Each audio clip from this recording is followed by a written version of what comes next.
কি দেখলেন? কি মনে হলো যে জলের অপচয় করে একটি মানুষ শেষে জল না পেয়ে তিলে তিলে মরে গেল, তাই তো?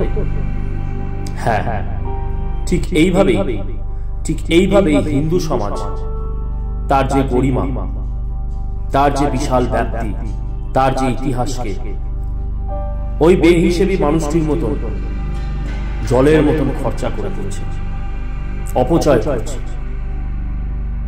এবং এই মুহূর্তে এই হিন্দু সমাজের অবস্থা কিন্তু ওই চুইয়ে পড়া জলের মতন এখনো পড়ছে। হিন্দু সমাজের যে জল সেটা কিন্তু এখনো পড়ছে, চুইয়ে পড়ছে। আর এখনো যদি আমরা সতর্ক না হই তাহলে যেরকম দেখলেন কল থেকে একটা বিন্দুর জন্য ওই মানুষটি ঠিক মাছ যেরকম জলের বাইরে তরপাতে থাকে, আমাদেরকেও কিন্তু একদিন আমাদেরকে ওই রকম ভাবে তরপাতে হবে। কিসের জন্যে?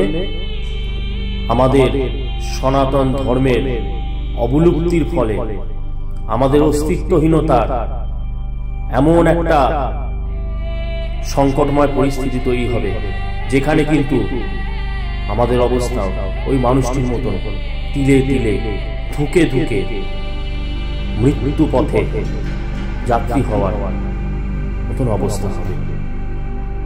সুতরাং যেরকম করে জলকে আমরা বাঁচাই সেরকম করে সনাতন ধর্মকেও বাঁচানোর জন্য এখন থেকে সচেষ্ট হন।